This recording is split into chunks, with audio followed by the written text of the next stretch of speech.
450mm의 큰 렌즈에서 레이저빔이 발사됩니다. 인공지능 기반 지휘통제 시스템이 10km 전방까지 날아온 로켓의 위치를 파악하고 레이저가 로켓을 정확하게 타격합니다.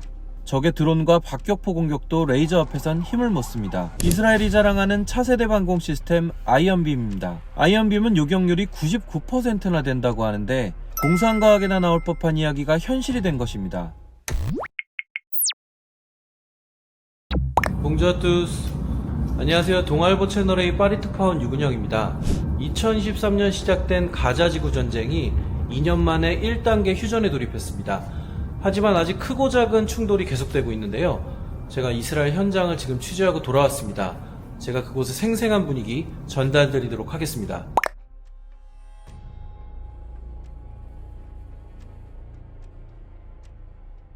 한국 취재진들에게 가장 주목을 받은 건 이스라엘의 첨단 방공 시스템 아이언빔입니다. 아이언빔을 만든 국영방위산업업체 라파엘을 제가 직접 방문했는데요. 이날 라파엘사가 첨단 무기를 선보이는 쇼케이스룸을 외국 언론 중 처음 한국 언론에게 공개를 했습니다. 아이언빔은 미사일, 무인기, 로켓 등을 요격하는 이스라엘 방공망의 핵심 전력입니다. 기존에 유명했던 아이언돔이 미사일로 요격을 하는데 아이언빔은 고에너지 레이저를 쏴서 상대 공격을 차단합니다. 아이언빔의 가장 큰 장점은 비용입니다. 기존 아이언돔은 한 발을 발사하는데 최대 7천만원 정도의 비용이 든다고 해요. 레이더 전력과 인력 등 추가 비용까지 하면 실제는 한 발에 2억 가까이 든다는 분석도 있습니다. 반면 아이언빔은 1회 발사에 약 $5, 약 7,300원 정도의 전기료만 듭니다. 횟수의 제한도 없고 무제한, 연속적으로 발사가 가능하다고 합니다. 보통 레이저는 장거리 표적을 향해 쏘게 되면 대기 중에 먼지, 수분에 의해서 산란되거나 꺾입니다. 그래서 날씨가 안 좋으면 레이저가 큰 위력을 발휘하지 못할 때가 많습니다. 이 단점을 극복하기 위해서 라파엘사는 여러 개의 레이저를 하나로 합쳐서 강력한 빔으로 만드는 기술을 고도화했고요. 빛을 바늘구멍처럼 작은 목표에 집중시키는 기술도 성장시켰습니다. 아이언빔의 또 다른 장점은 바로 기동성입니다. 아이언빔의 소형 모델인 모바일과 라이트 등은 보병부대의 트럭, 장갑차 등 이동수단에 설치돼서 기동성이 매우 뛰어납니다. 적의 공격으로부터 아군과 전략자산 등을 쉽게 보호할 수 있는 것이죠. 아이언돔과 아이언빔 같은 첨단 구수체계는 이스라엘 경제에 큰 버팀목이 되고 있습니다. 2년째 전쟁을 겪고 있지만 이스라엘은 군수산업의 호황에 힘입어 올해 1분기에 3.4%의 경제 성장률을 기록하기도 했습니다. 전쟁을 겪는 나라가 성장을 하고 있다니 여러분 믿겨지시나요? 이런 이스라엘의 방공 시스템은 엔비디아, 마이크로소프트, 구글 등 빅테크 기업들의 R&D 투자를 지속할 수 있는 안전판 역할도 하고 있습니다.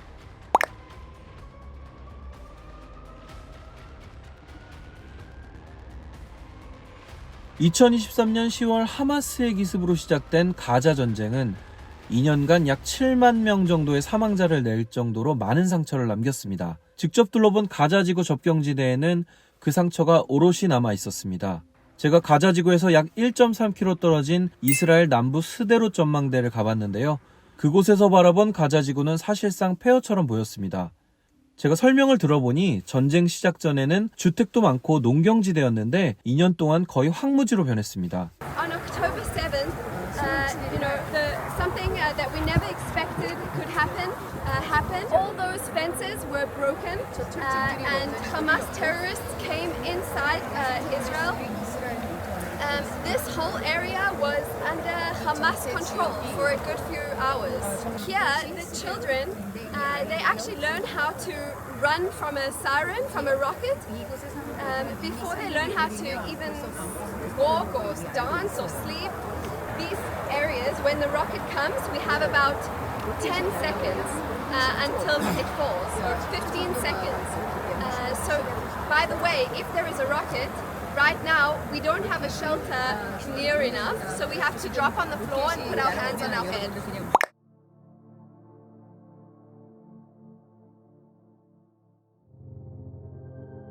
군사적 긴장감도 여전했습니다. 스데롯 거리에는 불과 몇십 미터 간격으로 방공호가 설치되어 있었어요. 약 10제곱미터 크기의 방공호에는 40명 이상의 사람이 들어갈 수 있도록 설치가 되어 있습니다. 휴전 이후에도 하마스의 로켓 공격이 계속되고 있다고 합니다. 이곳 주민들은 수시로 방공호에 들어가겠죠. 실제로 제가 가자지구 접경 지역을 취재한 지 이틀 뒤에 인근 지역에 공습 경보가 발령되기도 했습니다. 하마스의 공격이 의심되는 상황으로 사이렌이 울리고 아이언돔 요격 미사일이 대응 시스템으로 가동되는 등 굉장히 비상 상황이었습니다. 이 같은 상황은 이스라엘군이 운영하는 어플리케이션 레드 얼러트를 통해서 이스라엘 전역으로 실시간 공지가 됐는데요. 우리가 날씨나 교통 상황을 체크하는 것처럼 이스라엘 사람들은 수시로 이런 공습 경보 앱을 통해서 로켓이 발사되는지 공격이 되는지 등을 확인하고 살아간다고 합니다. 네, 이스라엘에서는 날씨를 체크하듯이 항상 이 레드 얼럿 앱을 수시로 체크하고 있습니다. 스데롯의 경찰서는 하마스 전쟁 당시 완전히 무너져 내렸습니다. 그 부지는 지금은 지역 주민들의 교육장으로 사용되고 있습니다. 제가 방문한 날에도 청소년들이 매우 많았습니다. 전쟁을 겪고 있는 아이들 같지 않게 참 밝은 모습이었습니다. Their dad and the terrorists shoot them. It's our home. Like even if they destroy our house, and that's where we grow up. Living in the road, it's like you have a bombs every week, every day. We want to stay here. Like always. That doesn't matter what's happening. 스데롯에서 멀지 않은 니르오즈라는 지역도 방문했는데요. 이곳은 팔레스타인 가자 지구에서 약 1km밖에 떨어지지 않은 한 마을입니다. 2023년 하마스 공격 당시 많은 사상자를 낸 곳인데요. 이렇게 마을 전체가 폐허로 변해 있습니다. 221가구가 있었는데 6가구를 제외한 모든 집들이 하마스의 공격을 받았습니다. 불타거나 납치당하거나 많은 사람이 죽임을 당했습니다. 2년이 지났지만 아직 희생자들의 사연이 담긴 포스터들이 각 집 앞에 붙어 있었습니다. 노란색 바탕의 포스터는 인질 상태, 검은색은 살해당한 사람, 파란색은 귀환한 사람을 각각 의미한다고 하네요.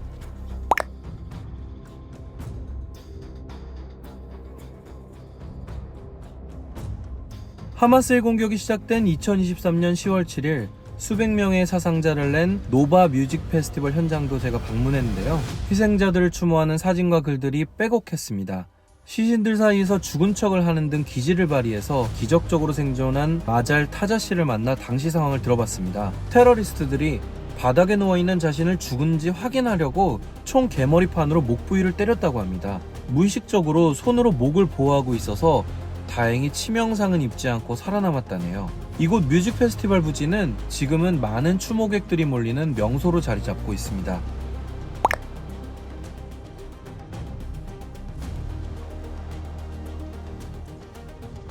가자지구 접경에서 봤던 굉장히 충격적인 장면 중 하나가 바로 자동차 무덤입니다. 하마스 공격 당시에 화염 방사기를 이용해서 불을 지르는 그런 행위가 많았다고 합니다. 그래서 당시 차들이 많이 불탔는데요. 그런 많은 자동차들이 한 곳에 모여 있는데 2,000대가 넘는 자동차 무덤이 조성돼 있었습니다.